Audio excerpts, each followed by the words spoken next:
कृष्ण की वाणी। बच्चे, तुम्हारी जिंदगी की डोर को मैंने संभाल लिया है मेरे बच्चे।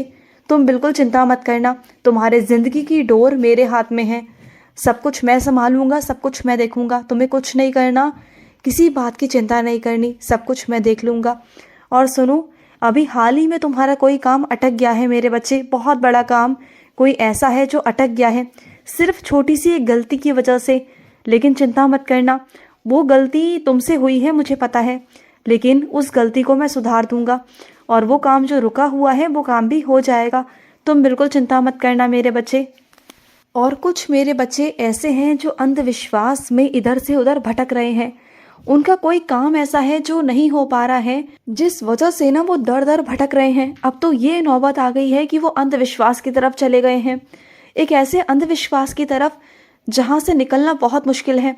जाना बहुत आसान है लेकिन निकलना वहाँ से बहुत मुश्किल है मेरे बच्चे। तुम वहाँ मत जाओ, जिसके कहने पर तुम जा रहे हो ना, वो इंसान खुद ही धोखेबाज है। उस इंसान के कहने पर मत जाओ, बिल्कुल भी मत जाओ। अगर जाओगे ना तो वहाँ से कुछ होगा नहीं मेरे बच्चे, बल्कि तुम्हें ही आगे चल के परेशानी हो जाएगी। और ठगने वाले तो बहुत बैठे हैं मेरे बच्चे, तुमसे इतना पैसा ठग लेंगे ना कि तुम दे देकर थक जाओगे मेरे बच्चे, लेकिन वो लेकर नहीं थकेंगे, इस बात को ध्यान रखना। दूर रहो ऐसी चीज़ों से। अगर मुझ पर भरोसा करते हो ना, अपने कृष्ण पर, तो भरोसा करो कि मैं सब कुछ कर दूंगा। तुम बिल्कुल चिंता मत करना, बिल्कुल नहीं। ऐसा कुछ नहीं होगा जैसा तुम सोच रहे हो। देखो, करता धरता सब मैं हूँ। वो सिर्फ और सिर्फ तुम्हें भड़काने की कोशिश करते हैं, तुम्हें भटकाने की कोशिश करते हैं कि तुम ऐसा करो वैसा करो, और तुम सीधेपन में, भोलेपन में, नादानी में वो सब चीज़ें कर जाते हो। अगर उनमें से कुछ एक चीज़ भी सच हो जाती है ना, तो तुम्हें लगता है कि शायद हाँ वो सही कह रहे हैं, लेकिन ऐसा कुछ नहीं है मेरे बच्चे। वो सही मैं कर रहा हूँ तुम्हारी ज़िंदगी में, और मैं ही करूँगा। मेरे अलावा ना किसी की तकदीर, किसी की किस्मत कोई नहीं लिख सकता, ना कोई बना सकता है मेरे बच्चे, इस बात को ध्यान रखना। और सुनो, अगर किसी को लेकर तुम्हारे मन में कोई भी शंका हो ना, कुछ भी, किसी भी बात की शंका या कुछ भी मेरे बच्चे कोई शक हो ना, तो किसी भी इंसान से जाकर मत पूछना उसके बारे में, क्योंकि तुम जिस भी इंसान से पूछोगे ना तो वो तुम्हें सही जवाब नहीं देगा। वो सही उसके बारे में नहीं बता सकता। सिर्फ और सिर्फ वही इंसान उसके बारे में बता सकता है जिसका वो विषय हो मेरे बच्चे। तो किसी से मत पूछो, कहीं मत जाओ। अगर किसी इंसान को लेकर, किसी व्यक्ति को लेकर तुम्हारे मन में शक है ना, ज़रा सा भी शक, तो उसे दूर करना उसी इंसान से। क्योंकि ना अगर तुम दूर नहीं करोगे ना तो वही शक तुम्हारा धीरे धीरे कर कर बड़ा होता जाएगा, और वही शक तुम्हारा गलतफहमी में परिवर्तित हो जाएगा। और यही कारण होते हैं मेरे बच्चे रिश्तों के टूटने के मेरे बच्चे, तो इसलिए बोल रहा हूँ। और सुनो, तुम ना बहुत खुशनसीब हो मेरे बच्चे, जो तुम मेरा नाम ले पाते हो। तुम्हारी ज़ुबान पर मेरा नाम चलता है, राधे राधे चलता है। तुम जानते हो, हर कोई मेरा नाम स्मरण नहीं कर सकता, कोई चाहे भी ना तभी मेरा नाम स्मरण नहीं कर सकता, मेरी पूजा नहीं कर सकता, मेरी आराधना नहीं कर सकता, वो मेरे लिए बैठ नहीं सकता, मेरे पास नहीं बैठ सकता जब तक मैं ना चाहूँ।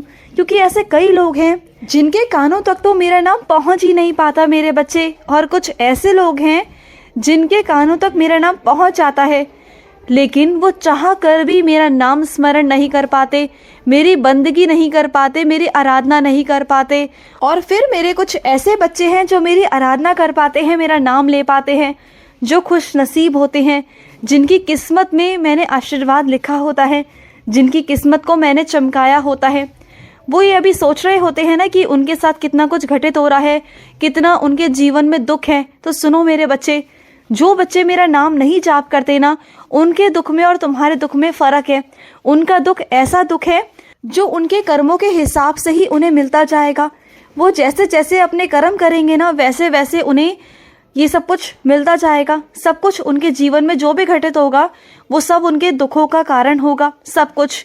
और उसमें सुधार हो ना हो मैं नहीं कह सकता, लेकिन हाँ, तुम्हारी मैं मेरे बच्चे किस्मत को मैं लिखता हूँ, तुम्हारी किस्मत को मैं चमकाता हूँ, क्योंकि मैं चाहता हूँ कि तुम मेरा नाम जाप करो। तुम मेरा नाम जाप करते हो, और जैसे जैसे तुम मेरा नाम जाप करते हो ना, वैसे वैसे तुम्हारी परिस्थितियाँ बदलती है मेरे बच्चे। और अगर तुम्हारे जीवन में कोई दुख भी आता है ना, तो इसका मतलब ये है मेरे बच्चे कि मैं चाहता हूँ कि तुम ये परीक्षाओं का घड़ी पार करो। ये छोटी छोटी जो परीक्षा है ना, इसे तुम पार कर कर बहुत आगे निकल जाओ। मैं चाहता हूँ कि तुम बहुत कुछ आगे तरक्की करो, उन्नति करो। इस वजह से तुम मेरा नाम जाप कर पाते हो और तुम मेरे खुशनसीब बच्चे हो, बहुत खुशनसीब बच्चे। और सुनो, मेरे कुछ बच्चों के घर पर ना छोटा सा शिवलिंग है जो तुम्हारे मंदिर में रखे हुए हैं मेरे बच्चे। तो शिवलिंग को ऐसे ही नहीं रखते मेरे बच्चे, उनकी रोज़ पूजा आराधना किया करो, रोज़ उन पर जल चढ़ाया करो मेरे बच्चे। अगर तुम मंदिर नहीं जा पाते हो, तुम व्यस्त रहते हो ना, तो तुम शिवलिंग को घर में ही जल चढ़ाया करो मेरे बच्चे। दूध से स्नान कराया करो उनका और चंदन लगाया करो। ऐसा रोज़ाना किया करो और हो सके तो 108 बार महादेव का कोई सा भी मंत्र मेरे बच्चे जो तुम्हें याद हो, जो तुम्हें आता है मेरे बच्चे, जो तुम्हारा बहुत करीबी मंत्र हो, उस मंत्र को तुम जाप करना। 108 बार रोज़ करना मेरे बच्चे। तुम्हारा जल्द से जल्द विवाह हो जाएगा, तुम बिल्कुल चिंता मत करो। तुम और तुम्हारा परिवार तुम्हारे विवाह को लेकर बहुत परेशान है ना। तुम सोचते हो ना कि तुम्हारे संजोग कब खुलेंगे, तो तुम्हारे संजोग ऐसे ही खुलेंगे मेरे बच्चे। महादेव की और माँ पार्वती की कृपा तुम पर बहुत जल्द हो जाएगी मेरे बच्चे, बहुत जल्द हो जाएगी और सारे काम तुम्हारे हो जाएंगे।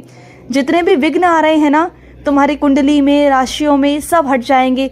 तुम बिल्कुल चिंता मत करो, क्योंकि जहाँ पर महादेव खड़े हो जाते हैं ना, वहाँ पर मेरे बच्चे सब कुछ नए तरीके से हो जाता है। कोई किस्मत, कोई राशि, कोई ग्रह तुम्हारे लिए विघ्न नहीं बन सकता। ध्यान रखना मेरी बातों को। मैं हूँ तुम्हारे साथ और हमेशा रहूँगा, ठीक है। और कुछ मेरे बच्चे मुझे पायल पहनाना चाहते हैं। उनका बहुत दिनों से मन था कि वो मुझे पायल पहनाएं, तो पहना दो मेरे बच्चे, ले आओ। अगर तुम्हारा मन है ना तो मैं तुम्हें नहीं रोकूंगा, बिल्कुल नहीं रोकूंगा।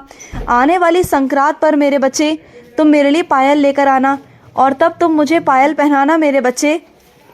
तुम ना इस संक्रांत पे मुझे पायल पहनाना मेरे बच्चे।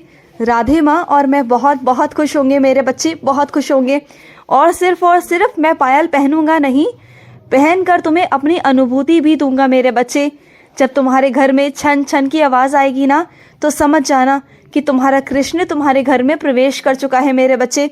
वैसे मैं तुम्हारे घर में आता हूँ ना, तब तुम्हें पता नहीं चल पाता। तुम हमेशा कहते हो कि कृष्ण आप कब मेरे घर में प्रवेश करते हो, कब घर से जाते हो ना, हमें पता नहीं चलता है ना। ये शिकायत है ना तुम्हारी, तुम मेरा एहसास नहीं कर पाते। तो जब तुम मुझे पायल पहनाओगे ना, तो मेरे आने जाने की सारी खबर तुम्हें रहेगी कि कब तुम्हारा कृष्ण तुम्हारे घर में प्रवेश किया और कब तुम्हारे घर से गया मेरे बच्चे।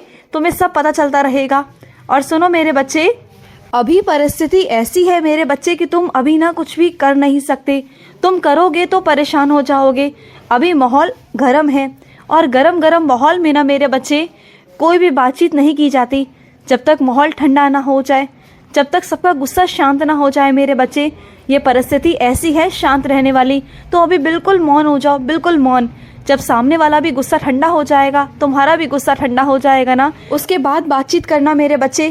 क्योंकि अगर गर्मा गर्मी वाले माहौल में बहस करोगे तो कोई भी मेरे बच्चे तुम्हें निर्णय ना दिखाई देगा और ना किसी निर्णय पर तुम पहुंच पाओगे मेरे बच्चे। क्योंकि सही निर्णय बहुत ज़रूरी है अभी। फिर जल्दबाजी में कोई गलत निर्णय हो जाएगा तो फिर तुम संभाल भी नहीं पाओगे, समझो इस बात को। तो अभी के लिए ना बिल्कुल शांत हो जाओ और अभी तुम्हें कुछ नहीं करना। अभी सिर्फ और सिर्फ तुम्हें शांत रहना है। शांत का माहौल बना कर रखो अपने चारों तरफ, और जब तक आगे से कोई बात ना हो ना, तुम कोई बात मत करना। अभी बस तुम शांत का माहौल बना के रखो, ठीक है। और जो तुम्हारे घर पर मेरी तस्वीर है ना, उसको साफ करो। जो तुम्हारे दीवार पर बहुत दिनों से टंगी हुई है मेरे बच्चे, तुम्हारा ध्यान भी नहीं जाता, तो आज उन्हें साफ करो मेरे बच्चे। मेरी तस्वीर को साफ करो, उसमें बहुत धूल मिट्टी है। आज का कृष्ण संदेश समाप्त हुआ। जय श्री कृष्ण।